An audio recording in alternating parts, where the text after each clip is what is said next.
अस्सलाम वालेकुम। तो आज हम बात करेंगे यूरोप विज़िट वीज़ा के अबाउट सर स्वेब से। तो उनसे डिटेल्स लेने के लिए चलते हैं उनके कमरे में। अस्सलाम वालेकुम। आप फिर आ गई हैं। वालेकुम सर अस्सलाम। मैं आप तो आती मेरा क्या रहूँगी। कर रही हैं आप मेरे? नहीं बस मैं अपने व्यूअर्स को सही वाली जो डिटेल्स हैं ना वो बताना चाह रही हूँ। यार और एक ही आपसे तरह बढ़ का के सही डिटेल्स कोई नहीं बता सकेगा उन्हें। एक ही साइंस है। थोड़ा सा चीज़ों को समझें और समझ के कर लें। मैं तो कहता हूँ जो आपके व्यूअर्स हैं वो भी खुद पढ़ के बैठ के कर लें, कोई मसला नहीं है। बट तो सर कुछ मिसगाइड हो जाते हैं ना तो इसलिए। बहुत सारे मिसगाइड होते हैं क्योंकि आप पढ़ते नहीं हैं। प्रॉब्लम ये है कि आप चीज़ों को पढ़ेंगे अगर आप थोड़े से भी पढ़े लिखे हैं। ठीक है, अगर आप पढ़े लिखे नहीं हैं तो देन तो ऑब्वियसली आई अंडरस्टैंड दैट। लेकिन आप पढ़े लिखे हैं तो पढ़ लें। पढ़ लेंगे, आपका भी टाइम बचेगा, पैसे भी बचेंगे। और हाँ, जब आप पढ़े के जाएंगे फिर आपको समझ ना आए, फिर बैठे हुए लोग मेरे जैसे जो हेल्प कर सकते हैं आप लोगों की। कोई इशू ही नहीं है इसके अंदर।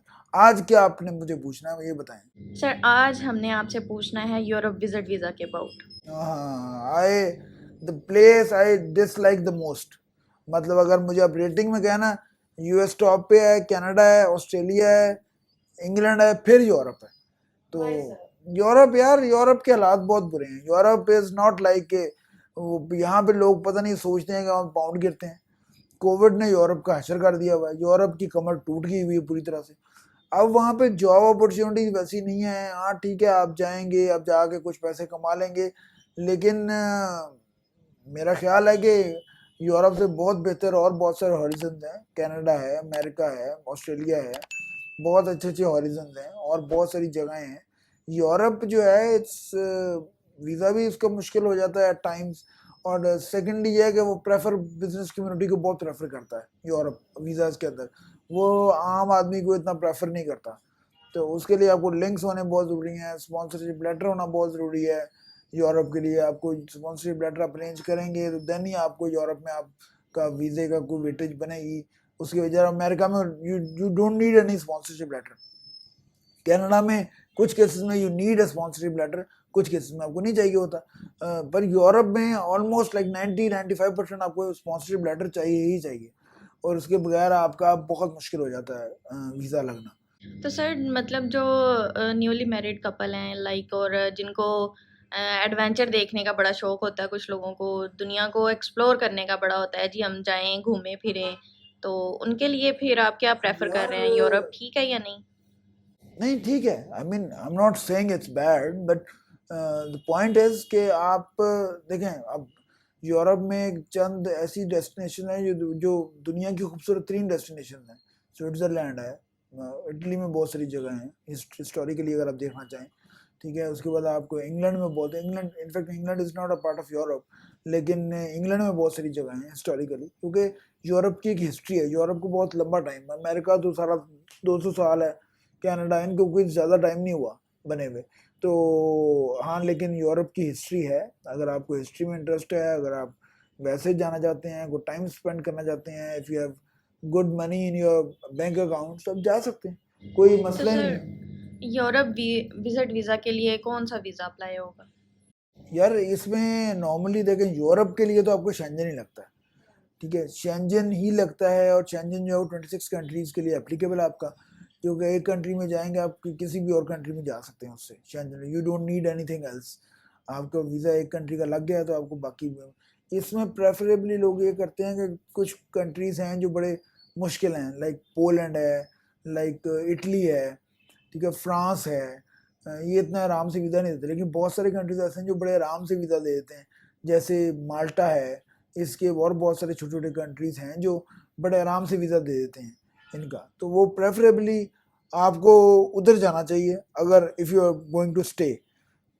अगर आपने स्टे नहीं करना तो फिर आप जिस तरह मर्जी उसको, मतलब अगर आपने लॉन्ग टर्म का कोई प्लान नहीं है आपका, तो आप उसको वैसे भी जाके कर सकते हैं, कोई इशू ही नहीं है। आपने फिरने जाना, आप इटली का वीज़ा करें, टूरिस्ट वीज़ा आपको मिल जाएगा, लेकिन वो होगा शेंजन कैटेगरी के अंदर। वो आपको सिंपल इटली अपना अलग वीज़ा नहीं देगा आपको, वो यूरोपीय यूनियन के रूल्स हैं, उनके अंदर ही आप उसको करते हैं। तो सर शेंजन वीज़ा का जो कॉस्ट वगैरह है सारी वो कितनी आ जाएगी? यार शेंजन की फीस तो 60 यूरोज है। और थोड़े बहुत और मेरे ख्याल को पैसे, अगर एडिशनल किसी कंट्री का कुछ एडिशनल ना हो, लेकिन शेंजन की अपनी कॉस्ट तो सारी 60 यूरोस है, ठीक है। बाकी कोई इतना इतना खर्चा नहीं है, मतलब इतना कोई एक्सपेंसिव नहीं है हाँ, ये जो लोग फ्रॉड करते हैं कि जी हम 20 लाख 25 लाख में आपको भेज देते हैं वर्क परमिट पे, ये वो, उससे अवॉइड करना चाहिए आपको। उसकी बजाय आप विजिट वीज़ा लेके जाएं और then look for your opportunities. अगर आपको कोई अपॉर्चुनिटी मिलती है, कोई साबिता मिलता है, आपको समझ आती है कोई बात, तो 100 बिल्कुल आप करें, उसको कोई इशू ही नहीं है आपके लिए। तो सर जैसे कनाडा विजिट वीज़ा के लिए बायोमेट्रिक वेरिफिकेशन मस्ट है, तो क्या शेंजन वीज़ा के लिए भी ये अप्लाई हो? यार ये डिपेंड करता है, ये जो है ना कुछ कंट्रीज कर रहे हैं, कुछ कंट्रीज अलाउ कर देते हैं वैसे ही, ठीक है। जो बेचारे ज़रा बैकवर्ड कंट्रीज हैं, जो ज़रा बुरे हालात हैं जिन कंट्री में, बुरे हालात तो नहीं कहना चाहिए, मतलब बाकी यूरोप की नस्बत थोड़े से कम है, तो उनका ये है कि उनमें वो वैसे ही अलाउ कर देते हैं। कुछ जो है वो जिस तरह जर्मनी है, इटली है, इस तरह के बाकी जो मुल्क हैं, वो जो है वो लाजमी आपको बायोमेट्रिक लाजमी करा देते हैं, वो बहुत ज़रूरी हो जाता है। और सर शेंजन वीज़ा का जो प्रोसेस टाइम है वो कितना होगा? यार नॉर्मली इसका प्रोसेस टाइम 4 वीक्स है, 4 to 6 वीक्स, इसमें इसका रिजल्ट आ जाता है और इसका आ भी जाता है। अभी थोड़ा सा बैकलॉग जा रहा है कोविड के बाद से, अभी थोड़ा सा लंबा जा रहा है, अपॉइंटमेंट्स नहीं मिल रही फाइलिंग के लिए, डॉक्यूमेंट फाइलिंग के लिए अपॉइंटमेंट्स नहीं मिल रही, तो वो थोड़ा सा लंबा टाइम हो रहा है। लेकिन जो अगर आप डॉक्यूमेंट फाइलिंग के बाद कहते हैं तो वो 4 to 6 वीक्स में आपका और डिसीजन सर आ जाता है। ये कितने टाइम ड्यूरेशन के लिए वीज़ा लग सकता है? यार ये डिपेंड करता है, ये लोगों के 7 दिन के भी लगते हैं, ये डिपेंडिंग ऑन योर केस है, ये पर्सन टू पर्सन वेरी करता है, डिपेंडिंग ऑन योर केस है। लोगों का 3 माह का भी लगता है, 6 माह का भी लगता है, तो डिपेंडिंग ऑन योर केस है कि आपका जो ज़ाती केस है वो क्या बना हुआ है और उसे किस तरह से आप लेके चल रहे हैं, तो वो उस ग्राउंड के ऊपर वो लगेगा। और सर इसमें लाइक जैसे कनाडा और यूएस के लिए फॉर्म्स होते हैं, यूएस के लिए DS 160 फॉर्म है, कनाडा के लिए 5256 IMM फॉर्म है, तो इसके लिए भी किसी फॉर्म की ज़रूरत है? नहीं, इसका एक स्टैंडर्ड फॉर्म है जो 26 कंट्रीज उसे एक्सेप्ट करते हैं, और वो एक बड़ा जनरलाइज सा फॉर्म है।